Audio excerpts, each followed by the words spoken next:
How's it going, everybody? Back inside our Soaring Eagle Adlar 6.5 XL truck camper with our newest addition, one of many upgrades that I've done. If you've watched our previous video on our walkthrough, you will see everything I've done to the camper up until that point. So make sure you go check out that video. And if you haven't already, make sure you hit the subscribe button and the notification bell so you don't miss any future videos that I post. So yeah, like I said before, this is the ICECO VL74. It is a single zone, so you don't have any dividers inside. So whatever temperature you set down here is what it's going to get to inside the entire unit. It is 78 quarts or 74 liters inside. And I will show you in a little bit, once I'm done going through the specs, what the inside looks like. I've got food and drinks in here now, so you can see, and it's not even full, but you'll at least get a good idea of the types of things that you could fit inside of a refrigerator or freezer this big. It is running off of 12 volt right now, but you can run it off of AC and DC power, 12 or 24 volt on DC, or 110 to 240 on AC power. Being in the camper, we're probably always going to have it on the 12 volt setup. As of when I got this refrigerator, it was sitting at about 65 degrees inside of the inside of the refrigerator. I plugged it into the 12 volt. I wanted to see how cold I could get it in a reasonable amount of time, and I was very pleased. I kind of just set it down to around 32 degrees Fahrenheit, and it got down from that 65 degree temperature to that 32-ish degree temperature in roughly 45 minutes. So it was very quick to get down to a cold temperature where I would feel comfortable throwing perishable cold items into it and not have to worry about it. It did get down to that temperature thanks to the ICECO compressor. It does have a cooling range of 0 degrees Fahrenheit all the way up to 50 degrees Fahrenheit. So that's a pretty good range. You're not going to have to worry about any of your items getting warm, because you can keep it at that low temperature.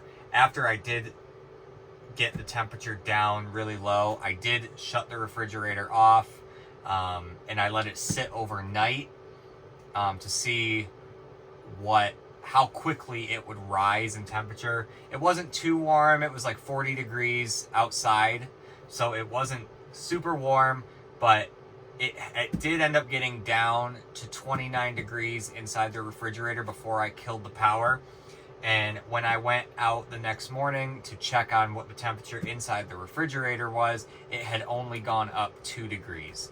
So the insulation in this cooler is, I mean, for my standards, it's pretty good. I don't know about you, but it's pretty good for us.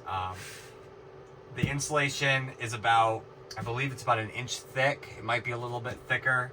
I'm not 100% sure on those specs, but it does have this really nice metal enclosure, and it's got really, really sturdy metal latches. You got one here and here. And then you've got metal handles on the side, so if you wanted to secure this thing down to keep it from sliding around, you shouldn't have a problem with that at all. So with the compressor inside, you do have a 5-year warranty on that part.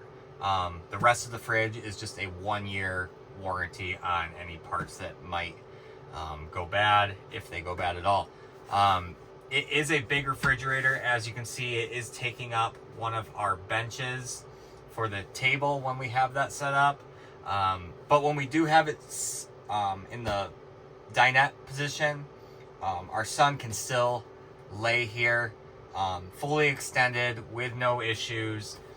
he is 6 years old, so and he's a tall 6, so it's not an issue for him.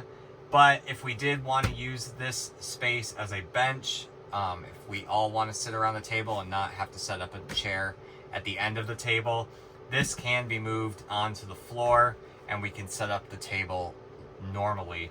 I did build an extension out here just to keep the refrigerator from wobbling. And if we move the fridge down to the floor, I can flip this up to get to the under bench storage.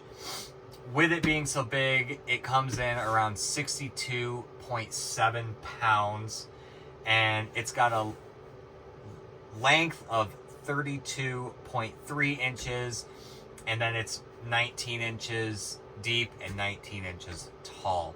So it is a big refrigerator, but with us traveling with 5 people, we could probably still have about 2 weeks worth of food and drinks in here and not have to make a trip to the grocery store.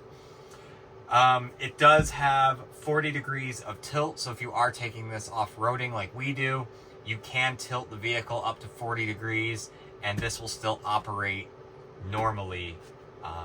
Anything beyond that, it might shut off or not operate as it should.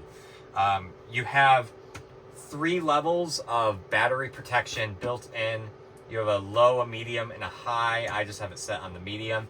And you have 2 operating modes. You have a max and an eco. Because we're running it off the 12 volt, I just have it set to eco. And when I did get it down to the low temperature before, I did that in eco mode and it still did it very quickly. I'll probably keep it in the eco mode just so it's not draining our batteries and we can keep it at a consistent temperature. It is 30, I did set it to 36 degrees inside because we aren't going to use it as a freezer. We're mainly going to use it as a refrigerator for like milk, cheese, fruits and vegetables, stuff like that. But yeah, as far as the specs go, that's pretty much it. Now I can, I'll show you the inside. All right, guys, now that I've talked about the specs and shown you the outside of the refrigerator, let me take you inside so you can see just how much space there is. All right, and like I said before, you have these really heavy-duty latches that I just would not worry about breaking. So you got this really big lid. Let's open it up, and you can see you have a spot in the top. It's a much shallower portion for like veggies and eggs and stuff like that. And down here you have your deep compartment. We've got quite a bit in here already, and we still have plenty of room for other things. So there's not much to the inside. You got a couple lights on both sides so you can see it if it's dark. You have a chart up on the lid that explains what temperatures certain foods and drinks should be at. And then over here you have a troubleshooting sticker. So if you do get any errors on the screen, you might be able to figure out what the issue is before having to call ICECO to have anything else looked at.